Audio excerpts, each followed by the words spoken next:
Marriage. It's supposed to be this sanctified bond, the pinnacle of love and trust, a partnership between two people who vowed to stand by each other no matter what. At least, that's how I always pictured it. But the reality of marriage? That's a whole different beast. It's not all sweet nothings and candlelit dinners. It's about sharing your life, your soul, and all your damn insecurities with someone else. And I did just that. I laid my soul bare for her, believing she was the one. How fucking naive I was. My name is Michael, just an average guy with an average life. At least that's what I used to think. I work in corporate sales, one of those soul-sucking jobs that pays the bills but leaves you questioning every decision you've ever made. My wife, Julia, she's the ambitious one, a paralegal in a prestigious law firm downtown, always with her eye on the next promotion. And trust me, she's good at what she does. But sometimes I wonder, is it her skill or something else that's really getting her ahead? We've been married for 5 years. 5 years of ups and downs, of learning each other's quirks and habits. She's the kind of woman who can light up a room with her smile, the type that men turn their heads for, and she knows it. But it wasn't just her beauty that hooked me. Julia had this way of making you feel like the only person in the world when she looked at you, her big brown eyes full of warmth and understanding. I fell hard, too hard maybe. Our marriage started out like a dream, the kind of whirlwind romance you see in movies. We were inseparable, doing everything together. I even switched jobs at one point just to make sure I could be home more often. I wanted to be there for her, to support her in every way. And I did. God, I did everything I could to make her happy. But somewhere along the way, things changed. The late-night meetings, the phone calls she wouldn't take in front of me, the way she started dressing just a little bit sharper, a little more revealing. I told myself it was nothing. She was just moving up in the world, and I should be proud. But then there were those moments, those little slips that set off alarms in the back of my mind, like when she'd come home late, way too late for just a work meeting, with that flushed look on her face. Or the nights she'd shower the second she walked through the door, claiming she felt sticky from a long day. The scent of cologne, not mine, lingering on her skin. I tried not to think too much of it. I didn't want to be that paranoid husband who doesn't trust his wife. But the nagging doubt? It was always there, gnawing at the edges of my sanity. The first real crack in our picture-perfect marriage came a few months ago.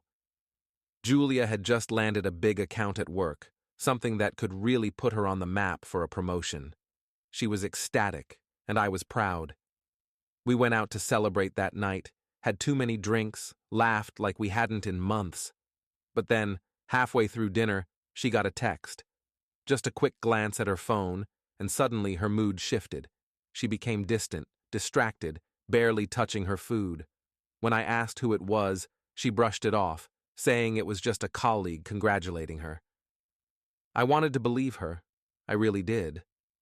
But something in the pit of my stomach told me there was more to it. Then came the night of the firm's big party. I wasn't really in the mood to go, but Julia insisted. "You have to be there, Michael," she said, with that look in her eyes that always made me cave. So I went, put on my best suit, and followed her into the lion's den. The place was packed with all the high rollers, the power players that Julia mingled with every day. I felt out of place, like a fish in a tank full of sharks. But Julia? She was in her element. Gliding through the crowd, flashing that winning smile of hers, making sure everyone knew who she was. It was during that party that I first met him, Alex, Julia's boss, the man who could make or break her career with just a word. Tall, confident, with that easy charm that makes you want to punch him in the face. He was always too friendly, always standing just a little too close to Julia. I chalked it up to workplace camaraderie, even though every fiber of my being screamed otherwise. The rest of the night was a blur of polite conversation and fake smiles. But there was one moment I couldn't forget. Julia and Alex were standing off to the side, just the two of them, talking in low voices. I was about to go over when I saw it, her hand on his arm, lingering just a bit too long, her head tilting back as she laughed at something he said. My heart clenched in my chest, a wave of cold dread washing over me. I looked away, trying to convince myself I was imagining things. But deep down, I knew. I fucking knew something was wrong. In the days following the party, that image of Julia and Alex played on a loop in my head.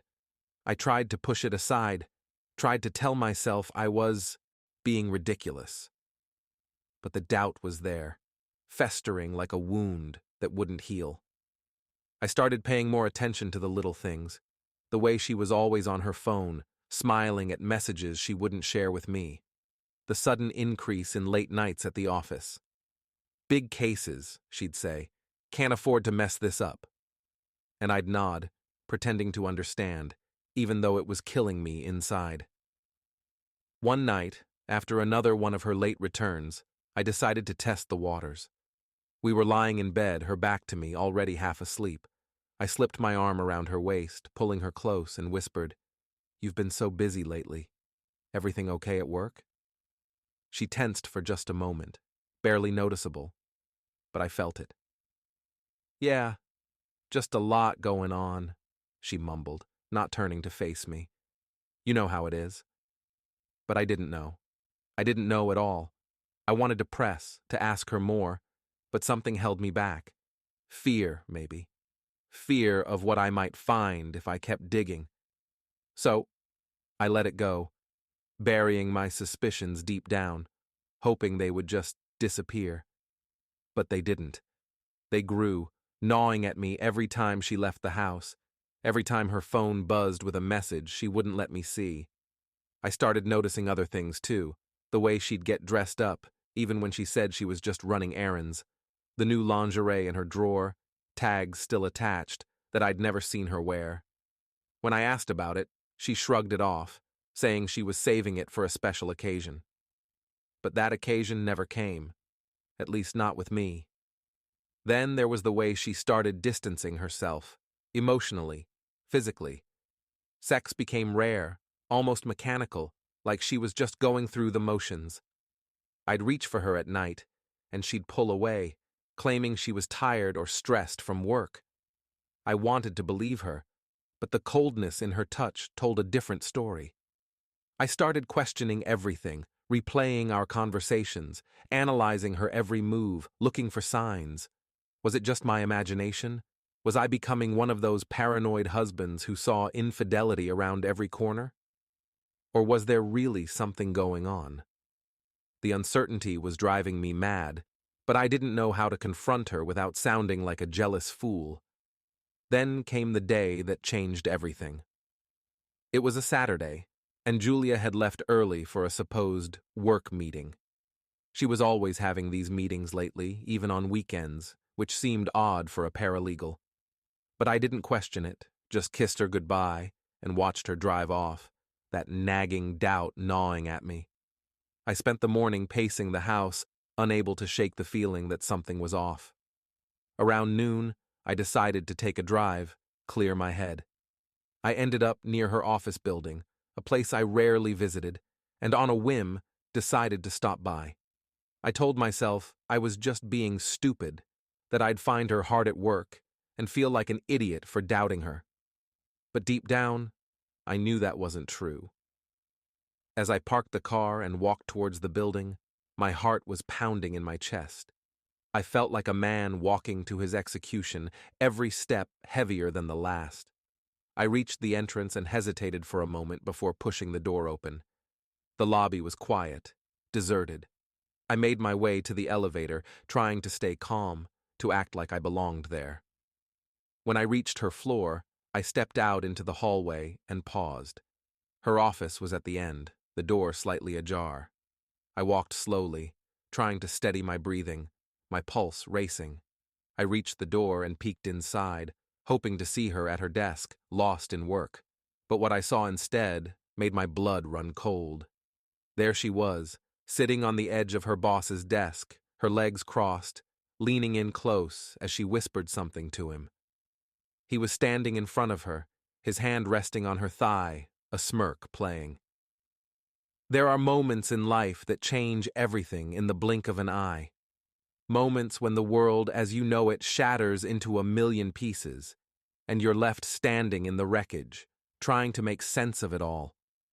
That was one of those moments for me, seeing Julia there, so intimately close to him, her hand resting on his leg as if it was the most natural thing in the world. My heart, already heavy with suspicion, felt like it had been ripped from my chest and stomped on right there in that dimly lit office. I couldn't move, couldn't breathe. I was rooted to the spot, my brain struggling to process what I was seeing. This couldn't be real. Not Julia, not the woman I loved, the woman I'd built my life around. But there she was, her head tilted up towards him, her lips moving in hushed tones, saying things I wasn't meant to hear. And then, I caught the words that would haunt me forever. "Maybe," she said, her voice sultry. "For a small favor, we could arrange a promotion for me and my husband." My stomach churned, the bile rising in my throat as I tried to make sense of what I was hearing. My mind raced. What the hell was she doing? Was this some kind of sick joke? But the look on her face told me otherwise. She was serious, dead serious. The way her fingers played with the edge of his sleeve, the way she smiled up at him, it was all too real. Alex, that bastard, chuckled softly, his hand sliding further up her thigh. He leaned in, his voice low and dripping with amusement. "Yes, we can arrange something, but there is one small condition that you must fulfill." Julia nodded, her expression one of agreement, not hesitation. There was no reluctance in her eyes, no sign of the woman I thought I knew. Just cold calculation, as if she was bartering for something as trivial as a cup of coffee, not the sanctity of our marriage. My vision blurred, anger and heartbreak battling for control. I should have turned away, should have walked out before I did something I couldn't take back. But I couldn't. I was transfixed by the scene playing out before me, by the betrayal that was unfolding with such casual cruelty. Julia reached up, stroking his jawline with her fingertips, her voice a whisper that sliced through the silence. "Tell me the condition." That's when I snapped. Before I could stop myself, I kicked the door open with a force that echoed through the empty office. The sound startled them both, their heads snapping towards me in unison. Julia's eyes widened in shock, her hand freezing mid-stroke as if she'd been caught red-handed, which, of course, she had. "What the fuck is going on here?" I roared, my voice cracking with a mixture of fury and devastation. Julia slid off the desk, her face pale, mouth opening and closing as she struggled to find words. Alex, on the other hand, remained calm, a smug grin spreading across his face as he straightened up, adjusting his tie as if nothing had happened.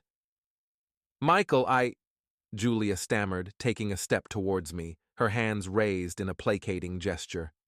"Don't!" I barked, cutting her off.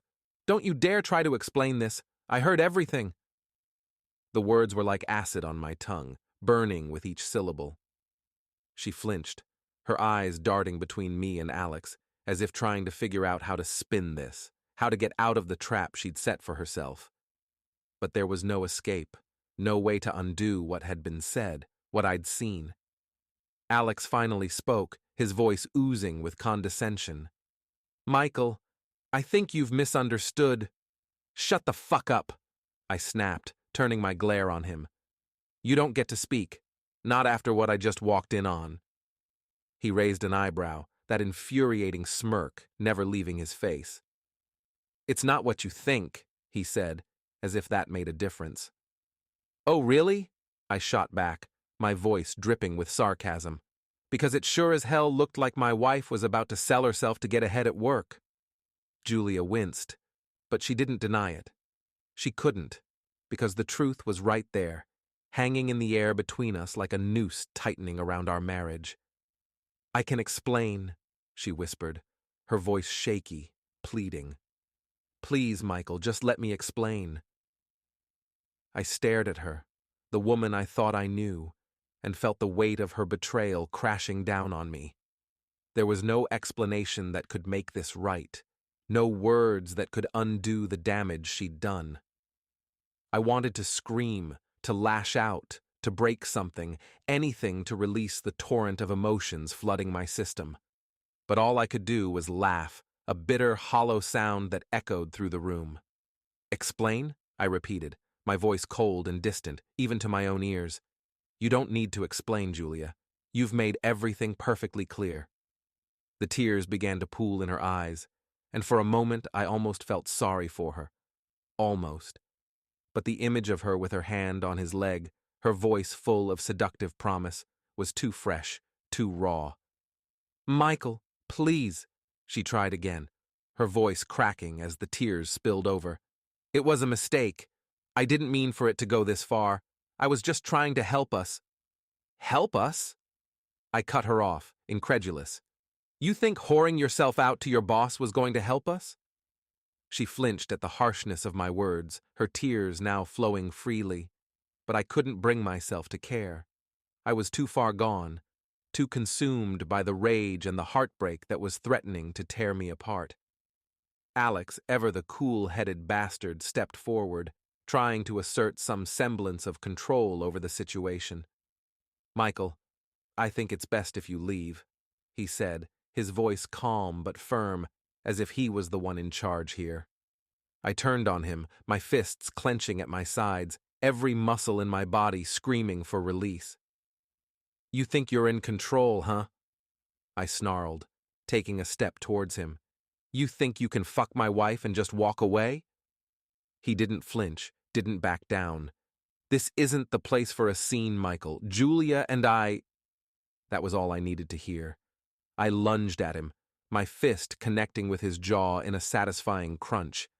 The force of, the blow sent him stumbling back into the desk, knocking over a stack of papers as he tried to regain his balance. But I wasn't done. I was on him in a second, grabbing him by the collar and slamming him against the wall, my vision red with fury. Michael, stop! Julia screamed, but her voice barely registered. All I could see was him, this smug prick who thought he could take what was mine. He struggled against my grip, but I was stronger, fueled by a rage that had been building for months.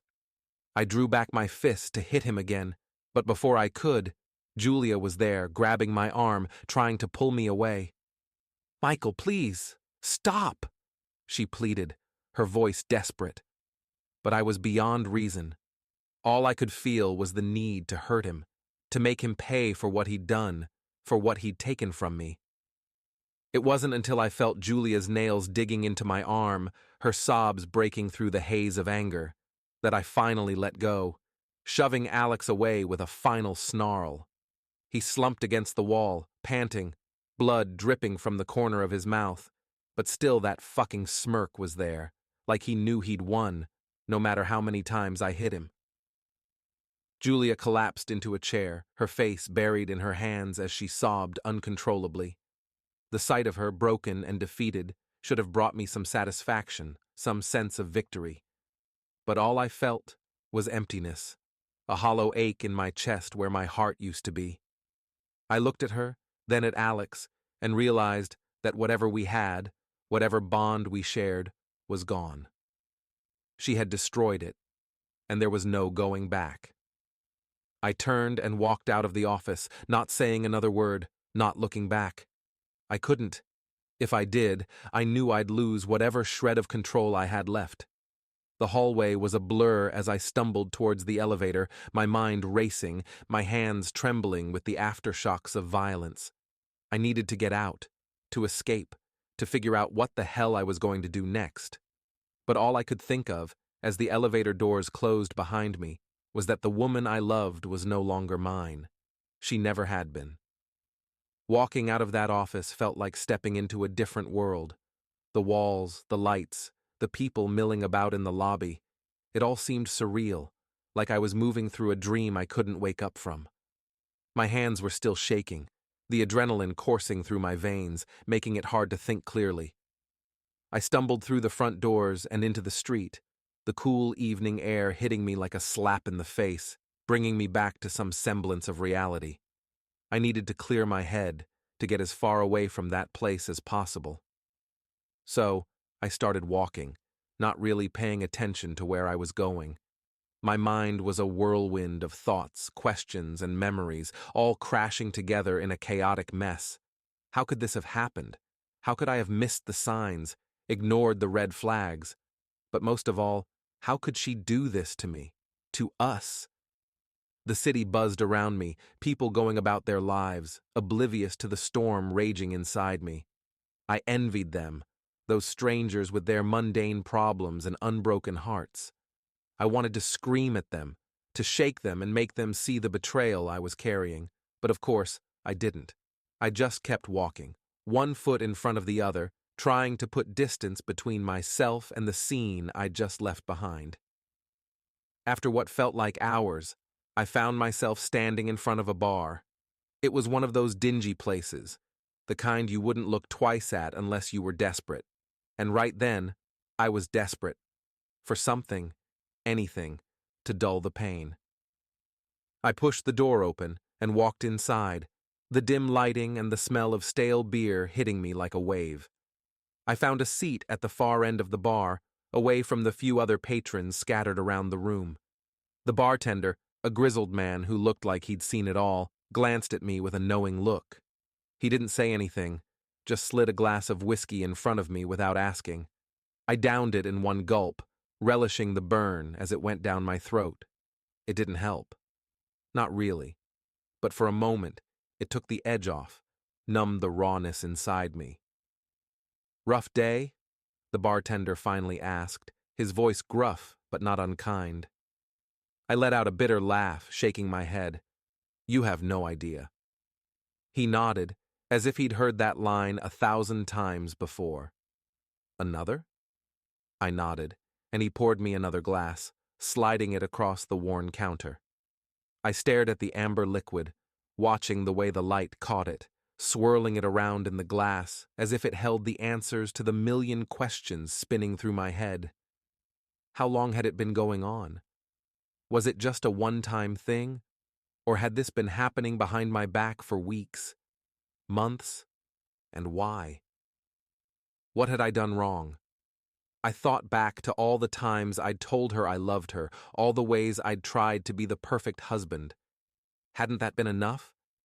Had I missed something? Was there some flaw in me that drove her into the arms of another man? The questions were like knives, cutting deeper with every sip of whiskey. I wanted answers, but I knew I wouldn't get them. Not from her. Not now. The hours blurred together as I sat there, drowning my sorrows in alcohol. At some point, the bartender stopped pouring, giving me a look that told me I'd had enough. I didn't argue. I just paid the tab and stumbled out into the night, the cool air doing little to sober me up. The walk back to our apartment, no, her apartment, was a blur. I don't even remember how I got there, how I managed to find my way through the fog in my head. All I knew was that I needed to confront her, to make her face what she'd done, to demand an explanation, even if I knew it wouldn't change anything. When I reached the door, I hesitated, my hand hovering over the doorknob. What was I going to say? What could I possibly say that would make any of this better? But the alcohol was pushing me forward, urging me to throw caution to the wind, to let out the anger and hurt that had been building inside me all day. I pushed the door open and stumbled into the apartment. It was dark, the only light coming from the street lamps outside, casting long shadows across the floor. The place was eerily quiet, too quiet. I half expected to find her sitting on the couch, waiting for me, but the living room was empty, just as I'd left it this morning. "Julia!" I called out, my voice slurred, echoing in the silence. No response. I walked through the apartment, checking each room, but she wasn't there.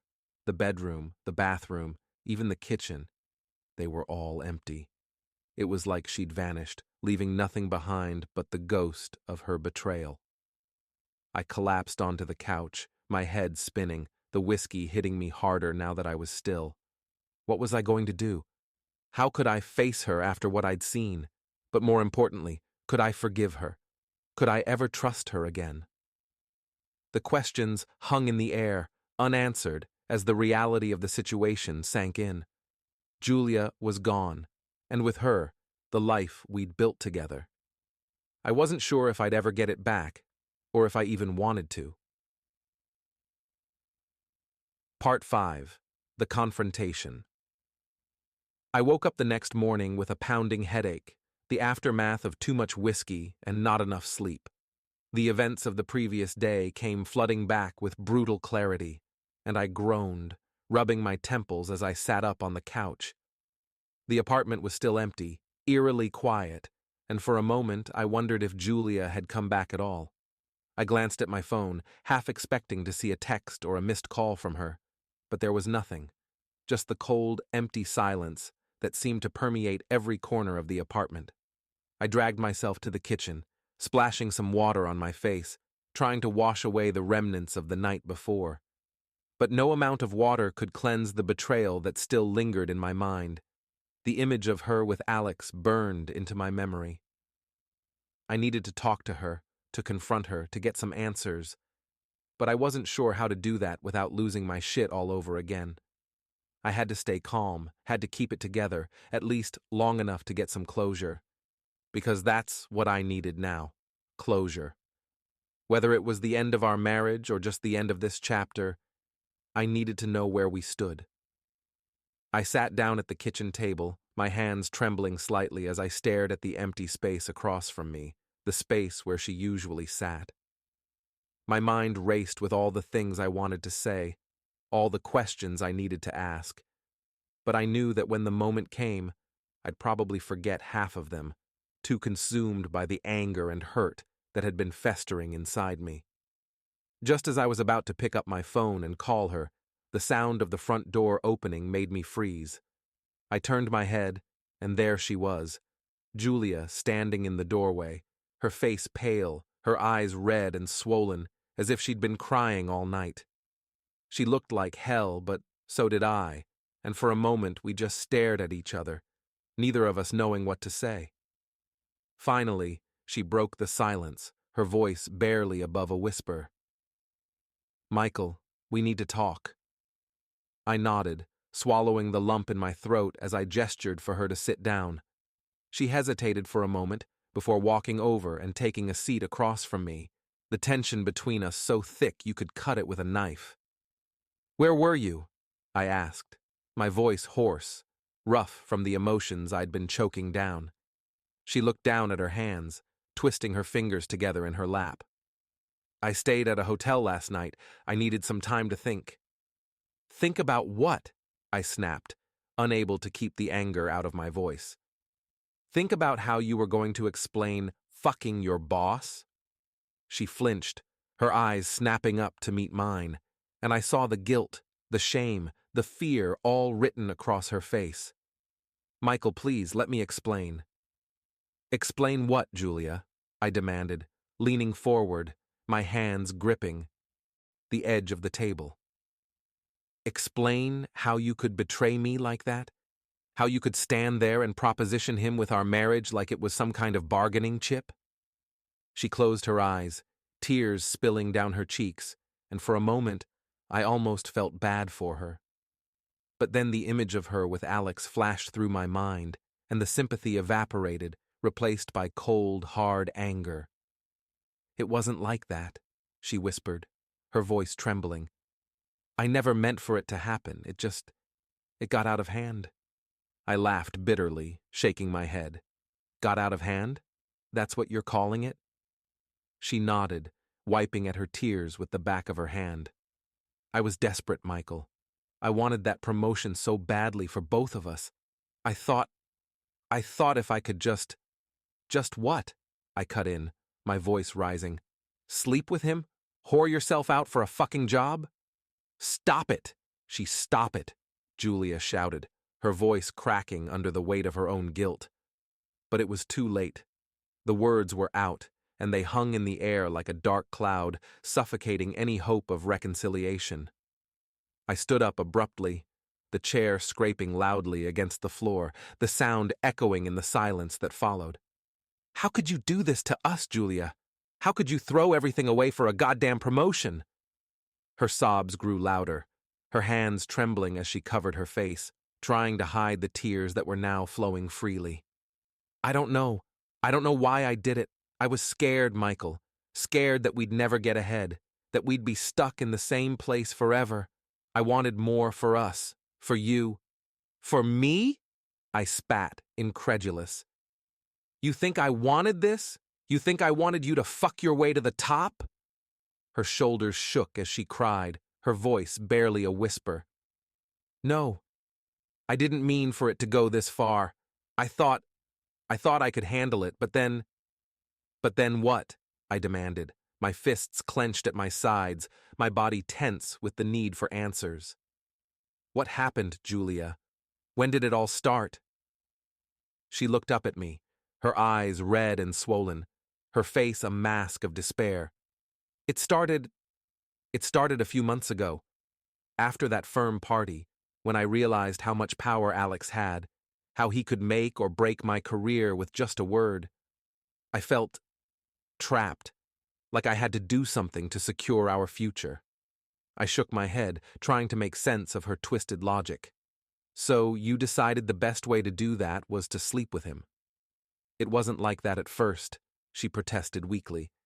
"It started with just flirting, harmless flirting. I thought I could keep it under control, that it would never go beyond that. But then he started making advances, and I didn't know how to stop it." "You didn't know how to stop it?" I echoed, my voice dripping with disbelief.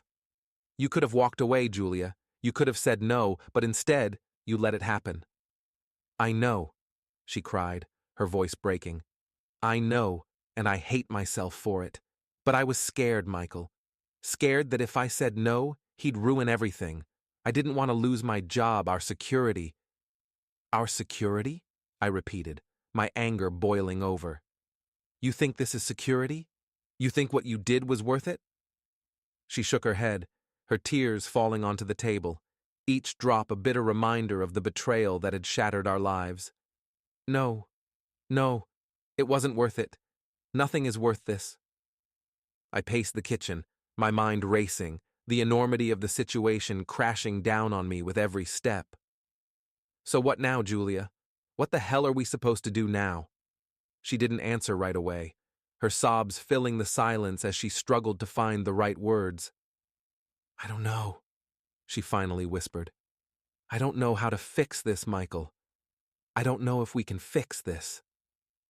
I stopped pacing, turning to face her, my chest tight with the weight of everything that had happened. "You're damn right we can't fix this. You destroyed everything, Julia. Everything we built, everything we were. How the hell am I supposed to trust you again?"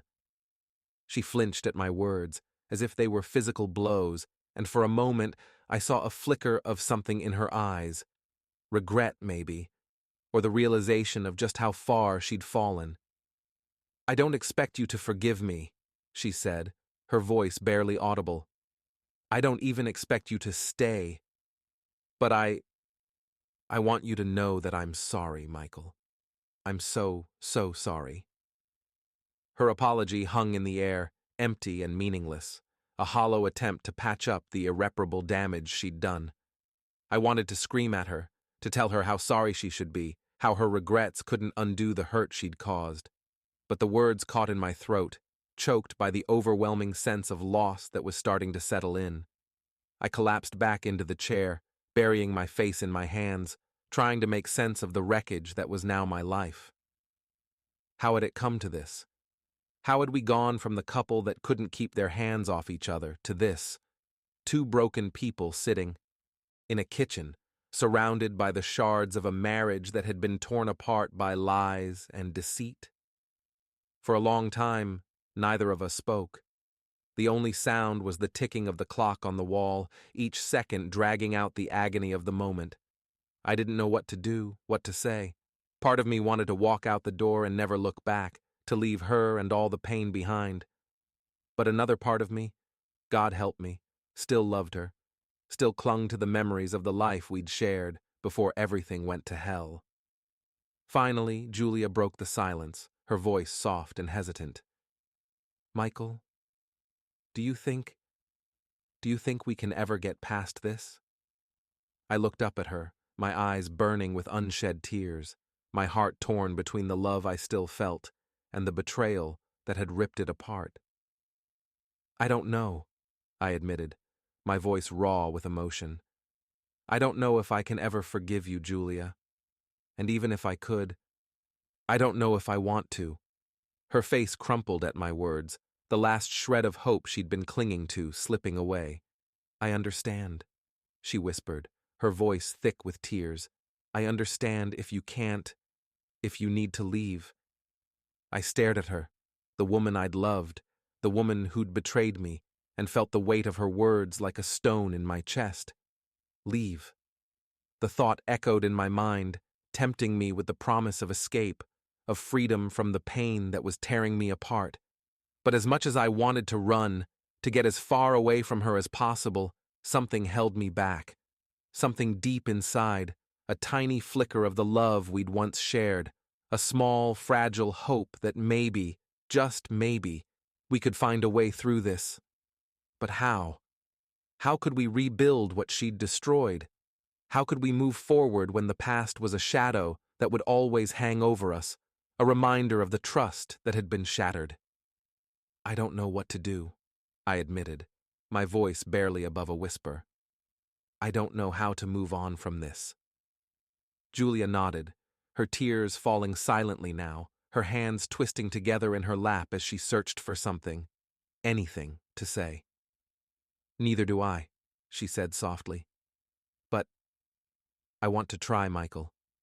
I want to try to make this right, if you'll let me. Her words were sincere, filled with the desperation of someone who knew they'd made the biggest mistake of their life and would do anything to undo it. But could I trust her again? Could I believe that she really wanted to fix things, that she wouldn't fall back into the same trap the next time the opportunity presented itself? I didn't know. I didn't have any of the answers. All I had was the pain, the anger, and the broken pieces of the life we'd built together. And as I looked at her, sitting there across from me, her eyes pleading for forgiveness, I realized that I was standing at a crossroads. I could walk away, leave her and the pain behind, and start over on my own. Or I could stay, try to pick up the pieces and see if there was anything left worth saving. It wasn't an easy decision. Hell, it was the hardest one I'd ever faced. But as I sat there, my heart torn between love and hate, I knew that whatever choice I made would define the rest of my life. And that scared the hell out of me. Days turned into nights, and nights into days, with no clear answers. I was living in a state of numbness, going through the motions of life without really feeling anything. Work became my escape, a place where I could drown out the noise in my head with numbers, deals, and meetings. But no matter how hard I tried to bury myself in work, the thoughts kept creeping back in. The memories of what Julia had done, the image of her with Alex, and the question that kept gnawing at me. What now? Julia and I barely spoke during those days. She would tiptoe around the apartment, her presence a constant reminder of the pain that lingered just below the surface. Sometimes I would catch her looking at me, her eyes filled with regret and sorrow, as if she was waiting for me to say something, to give her a sign of what was going to happen next. But I couldn't. I didn't know what to say, what to feel. The love I had for her was still there, but it was buried under layers of anger and betrayal, and I wasn't sure if it would ever resurface. One night, after another long day at work, I came home to find Julia sitting at the kitchen table, a bottle of wine in front of her. She looked exhausted, her hair disheveled, her eyes red and puffy as if she'd been crying for hours. She didn't look up as I entered, just sat there, staring at the glass in her hand, lost in her own thoughts. I hesitated in the doorway, unsure if I should just turn around and leave, or finally have the conversation we'd both been avoiding. but something in her defeated posture, the way she seemed so small and fragile, made me walk over and sit down across from her. We sat in silence for a long time, the only sound the soft clink of the wine bottle as she poured herself another glass. Finally, she spoke, her voice barely above a whisper. I can't keep living like this, Michael. The silence, the distance, it's killing me. I looked at her, really looked at her for the first time in days, and saw the toll that all of this had taken on her. She wasn't the confident, ambitious woman I'd married. She was broken, just like me, and for the first time, I felt a flicker of something other than anger, pity, maybe, or empathy. I don't know what to do, Julia, I admitted, my voice hoarse. I don't know how to move on from this. She nodded, a tear slipping down her cheek as she took a shaky breath. I don't either. But I can't stand the thought of losing you, Michael. I know I don't deserve your forgiveness, and I wouldn't blame you if you walked away. But if there's even a small part of you that still loves me, that still wants to try, I'll do anything. I'll go to therapy. I'll quit my job, whatever it takes. I just want to fix this.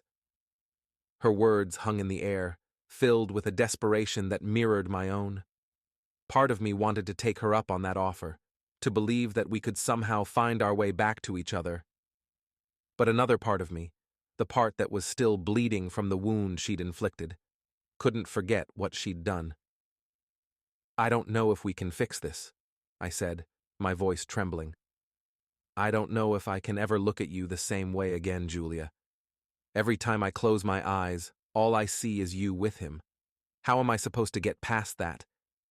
She flinched, her face crumpling as she buried her face in her hands, her shoulders shaking with silent sobs. I'm so sorry, she choked out, her voice muffled. I'm so sorry, Michael. I hate myself for what I did. If I could take it back, I would. But I can't. I can't change the past. I reached out, hesitating for a moment before placing my hand on hers. She looked up at me, her eyes filled with tears, and for the first time in weeks, I saw a glimmer of the woman I'd fallen in love with, the woman who had made me believe in forever. I know you can't change the past, I said softly, and I don't know if I can ever fully forgive you for what you did. But I do know that I still love you, Julia. Even after everything, I still love you. Her breath hitched, a fresh wave of tears spilling down her cheeks as she squeezed my hand, her grip tight and desperate. I love you too, Michael. More than anything, and I'll do whatever it takes to prove that to you, to make this right. The sincerity in her voice, the raw emotion in her eyes, broke something inside me.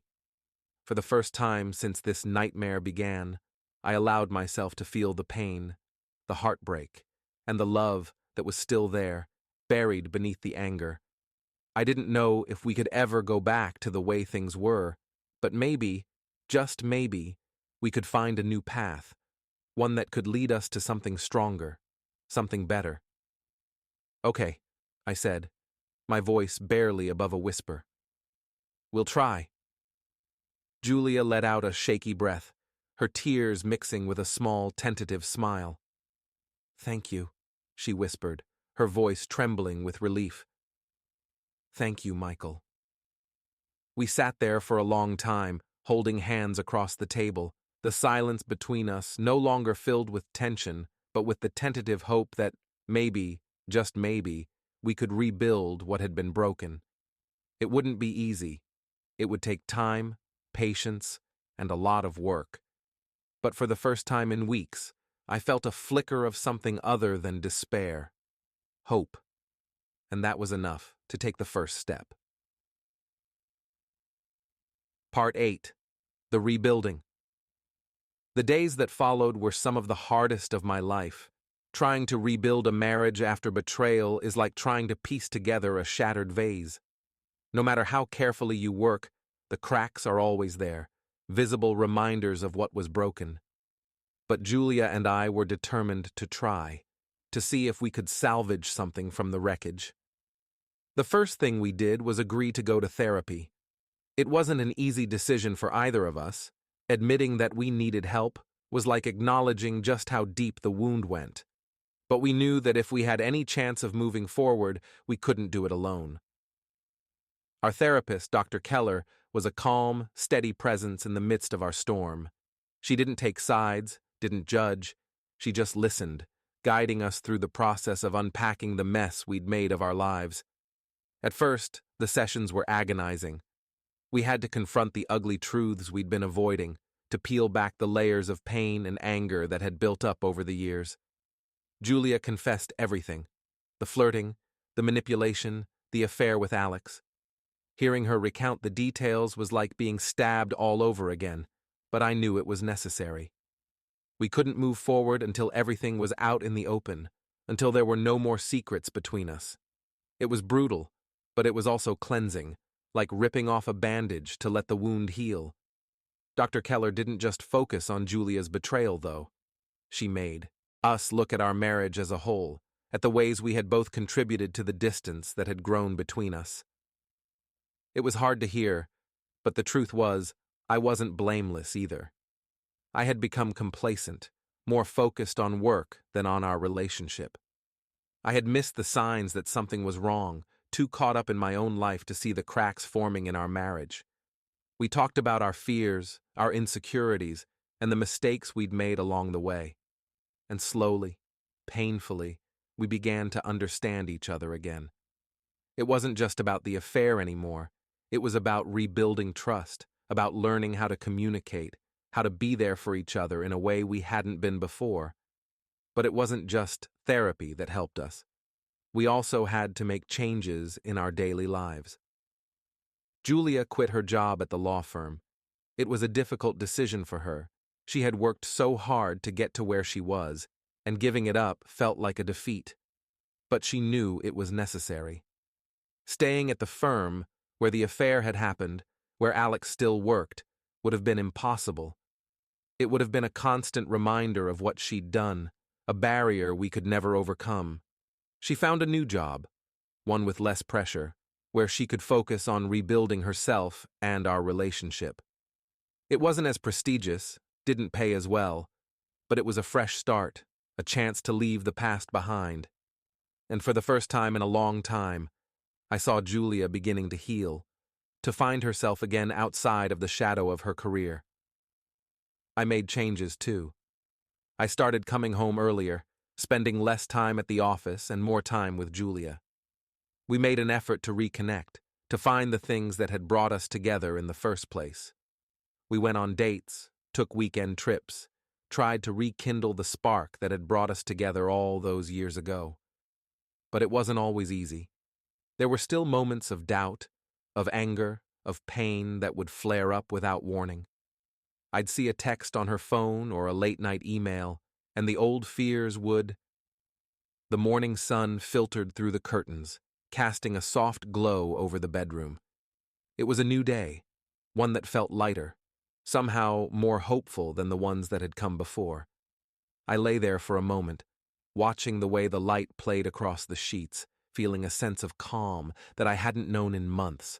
It wasn't the absence of pain. No, that was still there, lingering like a scar that would never fully fade. But there was something else now, something that had been missing for a long time. I turned my head to look at Julia, who was still asleep beside me, her face peaceful in the early morning light. I watched her for a while, marveling at the fact that after everything we had been through, she was still here, still beside me. We had been to hell and back, our marriage tested in ways I never thought it would be. But we had survived. We had found a way through the darkness, and now, in this quiet moment, I felt the stirrings of something new, something fragile but real: hope. The past few months had been some of the hardest of our lives. Rebuilding trust, learning to communicate again, facing the ghosts of the past. It had been a painful, grueling process. But through it all, we had made a choice. We had chosen each other, chosen to fight for what we had, even when it seemed impossible. And now, as the morning light bathed us in its warmth, I felt a sense of peace that I hadn't felt in a long time. Julia stirred beside me, her eyes fluttering open as she woke. She smiled softly when she saw me watching her, a look of contentment on her face that mirrored my own. "Good morning," she whispered, her voice still thick with sleep. "Good morning," I replied, reaching out to brush a strand of hair away from her face. The simple gesture felt intimate, like a promise, a reminder that we were still here, still fighting, still loving each other despite everything. We lay there for a while, wrapped in the quiet comfort of each other's presence, neither of us needing to say anything. Words had been our battleground for so long, but now, in this moment, they weren't necessary. We had said everything that needed to be said. Now it was just about being, about existing together in this new reality we had built. After a while, Julia sat up, stretching as she looked around the room. "It feels different today," she said softly, as if echoing my own thoughts. I nodded, sitting up beside her. "Yeah, it does, but in a good way." She turned to me, her eyes searching mine, as if looking for reassurance.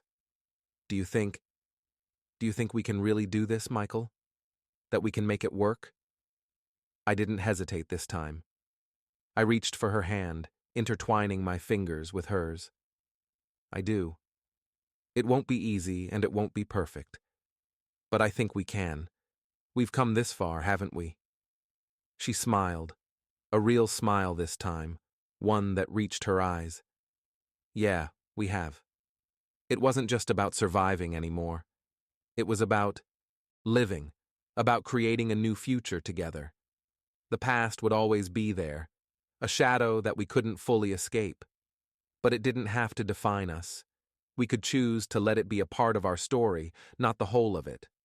And that choice, that decision to move forward together, was what mattered most.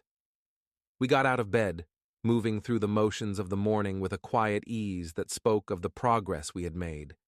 The tension that had once filled our every interaction was gone, replaced by something softer, more tender. We weren't perfect, and we never would be.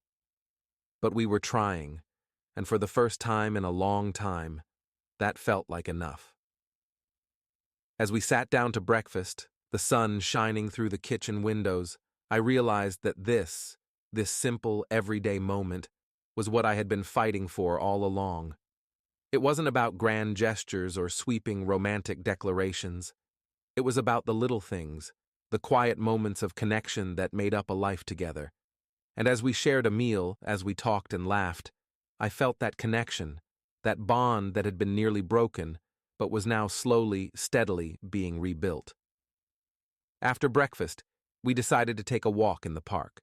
It was something we used to do all the time, back when things were simpler, before everything had gone wrong. As we strolled along the path, hand in hand, I felt a sense of nostalgia mixed with hope. The park was the same, the trees, the flowers, the sounds of children playing in the distance. But we were different. We had been through the fire, and now we were emerging on the other side, stronger and more resilient than before.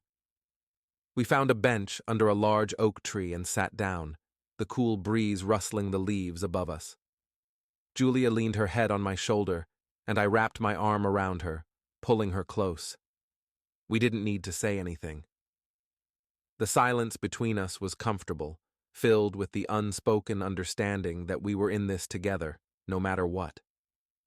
As I sat there, holding the woman I loved, I realized that this was our new beginning. It wasn't about forgetting the past or pretending it hadn't happened.